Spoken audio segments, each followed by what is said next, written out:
King Solomon, once celebrated as the wisest man on earth, was blessed by God with unparalleled wisdom, incredible wealth, and immense power. Yet, how could a king so favored by God end his life in regret, sorrow, and spiritual ruin? The story of Solomon's final days is not only a lesson for him but for all of us, those who have faced pride, temptation, and worldly desires. Let's revisit his promising beginning. As the son of King David and Bathsheba, Solomon was chosen by God to ascend the throne of Israel after his father's reign. From the very start, Solomon was guided and blessed by God.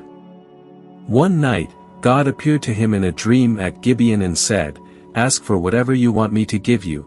1 Kings 3 verse 5. Instead of asking for wealth, power, or victory over his enemies, Solomon made a different request: "Give your servant a discerning heart to govern your people and to distinguish between right and wrong, for who is able to govern this great people of yours?" 1 Kings 3 verse 9. This humble plea pleased God greatly. God not only granted Solomon extraordinary wisdom but also promised him wealth, fame, and a long life if he remained faithful to his commandments. 1 Kings 3 verses 10 to 14. Solomon's wisdom was soon tested when two women came before him, arguing over a child. In what seemed like an unsolvable situation, Solomon proposed a bold decision: "Bring me a sword. Cut the living child in two and give half to each woman." The true mother cried out and begged to give the child to the other woman to save its life. From this, the people of Israel recognized the divine wisdom God had given their king. 1 Kings 3 verses 16 to 28. Solomon's wisdom not only earned the admiration of his people but also spread across the world. The Bible records, God gave Solomon wisdom and very great insight, and a breadth of understanding as measureless as the sand on the seashore. Solomon's wisdom was greater than the wisdom of all the people of the East, and greater than all the wisdom of Egypt. 1 Kings 4 verses 29 to 30. Solomon authored 3,000 proverbs and over 1,000 songs, covering lessons on life, nature, leadership, and faith. His fame even reached the ears of the Queen of Sheba, a powerful monarch from afar who traveled to test Solomon with difficult questions. After witnessing his wisdom firsthand, she exclaimed, "The report I heard in my own country about your achievements and your wisdom is true. But I did not believe these things until I came and saw with my own eyes. Indeed, not even half was told me. In wisdom and wealth you have far exceeded the report I heard." 1 Kings 10 verses 6 to 7. The blessings bestowed upon Solomon were not only personal but also a testament to God's love and grace for Israel. Solomon's greatest achievement was the construction of the temple in Jerusalem, a task his father, King David, had longed to accomplish but could not. Described in 1 Kings chapter 6, Solomon's temple was a magnificent architectural marvel, built with the finest materials such as cedar from Lebanon, gold, silver, and bronze. It took 7 years to complete and became the spiritual center of Israel, a place where God's presence dwelt among his people. 1 Kings 8 verses 10 to 11. When the temple was completed, Solomon led the nation in a powerful prayer of dedication. He glorified God's greatness and asked him to hear the prayers of his people. This heartfelt prayer, recorded in 1 Kings 8 verses 22 to 53, includes Solomon's declaration, "Lord, the God of Israel, there is no God like you in heaven above or on earth below, you who keep your covenant of love with your servants who continue wholeheartedly in your way." 1 Kings 8 verse 23.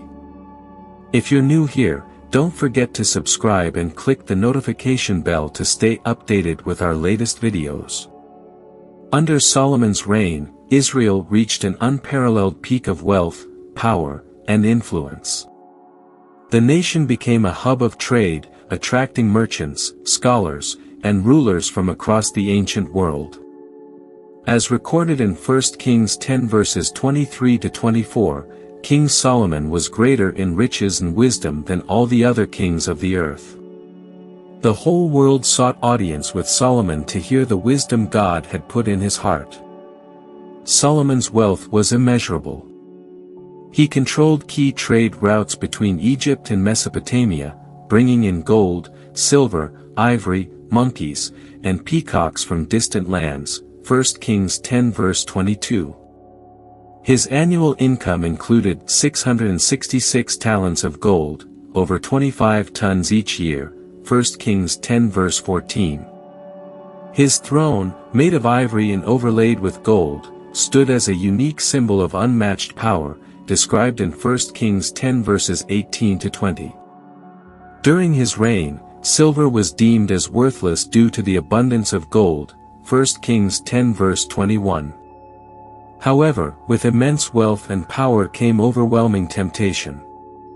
Solomon sought to strengthen political alliances with surrounding nations through marriage, disregarding God's warnings. According to 1 Kings 11 verses 1 to 2, Solomon loved many foreign women, including Moabites, Ammonites, Sidonians, and Hittites, nations God had explicitly warned Israel against intermarrying with, as it would lead their hearts away from him. Ignoring these warnings, Solomon married 700 wives and had 300 concubines, 1 Kings 11 verse 3, violating God's command in Deuteronomy 17 verse 17, which forbade kings from taking many wives, lest their hearts be led astray. As he grew older, his wives indeed turned his heart away from the Lord, the God of Israel. 1 Kings 11 verse 4.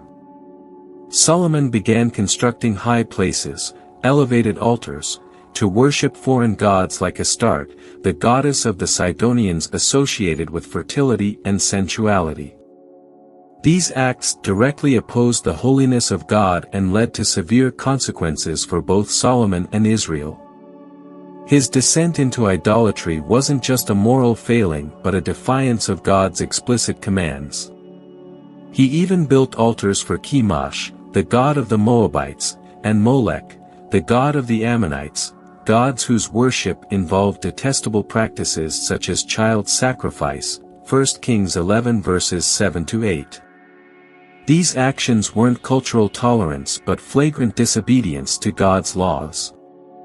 In Deuteronomy 12 verses 2 to 3, God had commanded Israel to destroy all high places of idol worship, not build new ones.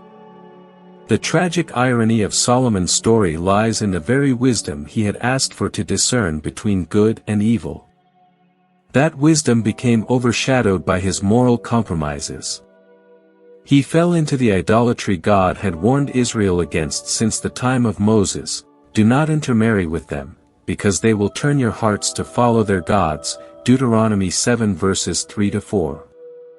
Despite God's repeated warnings, Solomon's heart grew hardened. God had appeared to him twice, once at Gibeon and later in Jerusalem, to reaffirm his covenant and urge Solomon to remain faithful. In 1 Kings 9 verses 6 to 7, God warned, "But if you or your descendants turn away from me and do not observe the commands and decrees I have given you, and go off to serve other gods, then I will cut off Israel from the land I have given them." Yet, Solomon persisted in building altars and engaging in idol worship. 1 Kings 11 verses 9 to 10. God's anger was kindled by Solomon's disobedience. In 1 Kings 11 verse 11, the Lord declared, "Since this is your attitude and you have not kept my covenant and my decrees, I will most certainly tear the kingdom away from you and give it to one of your subordinates." This marked the beginning of Israel's division and turmoil, a kingdom once unified and glorious under Solomon's reign now set on a path toward chaos. This narrative serves as a stark reminder, even those blessed with extraordinary gifts and opportunities can falter when they stray from God's path. Solomon's fall demonstrates the importance of obedience and unwavering faithfulness to God above all worldly pursuits. However, due to his love and covenant with David, Solomon's father, God delayed the punishment until after Solomon's death. The ultimate consequences would fall upon his son, Rehoboam, 1 Kings 11 verses 12 to 13. This division was vividly depicted when the prophet Ahijah tore his new cloak into 12 pieces and gave 10 to Jeroboam, one of Solomon's officials, saying, "The Lord will tear the kingdom out of Solomon's hand and give you 10 tribes." 1 Kings 11 verses 29 to 31. If you find value in this message, remember to like this video, share it with those who may need it today, or leave a comment below. In his final days, Solomon, once the wisest and wealthiest man on earth, sat in his palace, reflecting on the glory that had once defined his reign. Yet instead of pride, he was overwhelmed by sorrow and regret. Solomon's last days were not filled with joy from his accomplishments but were marked by a deep sense of loss, disobedience, and remorse. His reflections, recorded in the book of Ecclesiastes, deeply expressed the heart of a man who had strayed far from his original purpose. In Ecclesiastes 1 verse 2, Solomon laments, "Meaningless. Meaningless. Everything is meaningless." These words echo the emptiness he felt as he looked back on a life that had been blessed but had veered away from God. Sitting in his palace, Solomon's mind drifted to memories of his glorious past. He remembered the day he dedicated the temple, a sacred structure built to honor the Lord. At that time, he had prayed fervently, and God's glory descended like a cloud, affirming his pleasure with the work, 1 Kings 8. But now, Solomon's heart was far from those days of devotion. In Ecclesiastes 2 verses 10 to 11, Solomon reflected on his deeds and lamented, "I denied myself nothing my eyes desired, I refused my heart no pleasure. My heart took delight in all my labor, and this was the reward for all my toil. Yet when I surveyed all that my hands had done and what I had toiled to achieve, everything was meaningless, a chasing after the wind." Despite having everything, magnificent palaces, fruitful vineyards, priceless treasures, it all felt meaningless without God.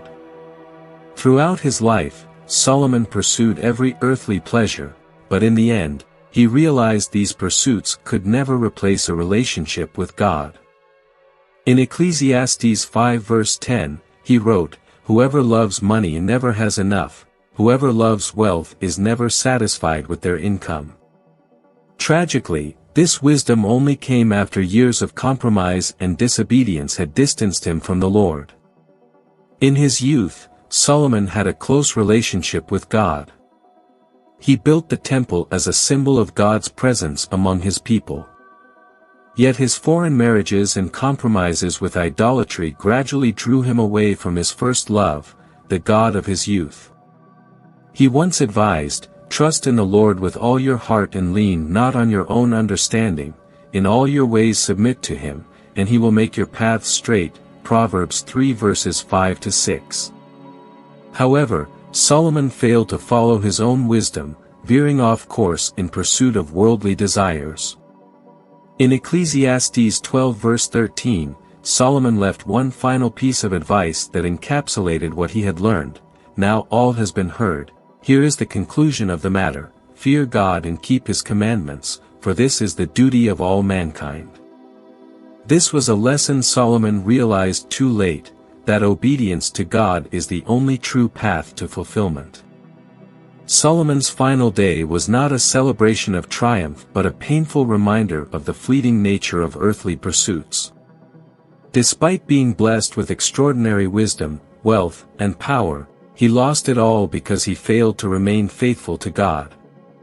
In Ecclesiastes 7 verse 29, he confessed, "This only have I found, God created mankind upright, but they have gone in search of many schemes."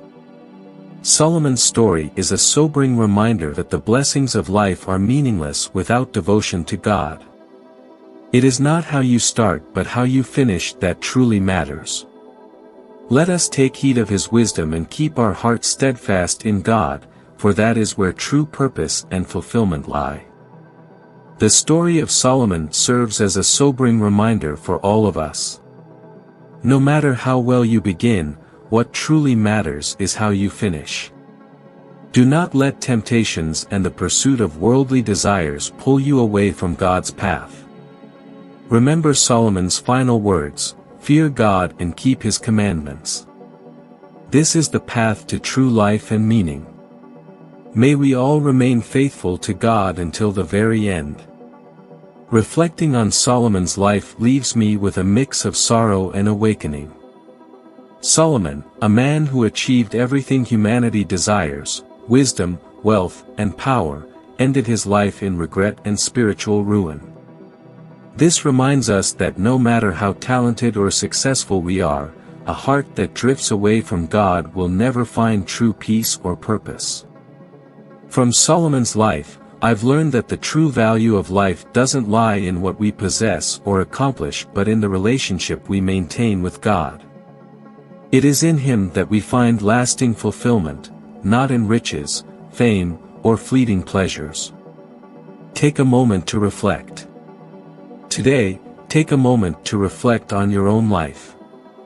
What are you pursuing? Are the things you're dedicating your energy to bringing you closer to God or pulling you away?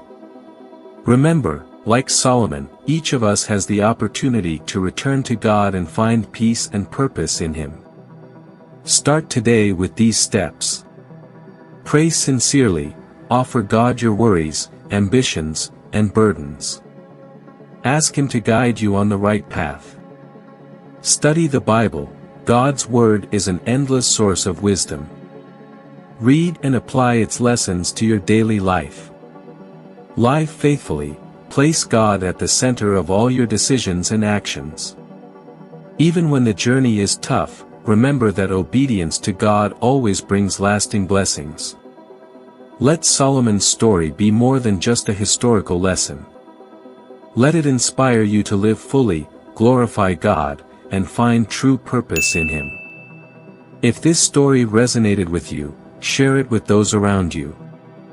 Sometimes, a story can change a life. Start today. Thank you for watching to the end of this video. If you haven't subscribed yet, please subscribe to The Spiritual Journey and turn on notifications to stay connected with our daily content. Together, let us draw closer to God. See you in the next video.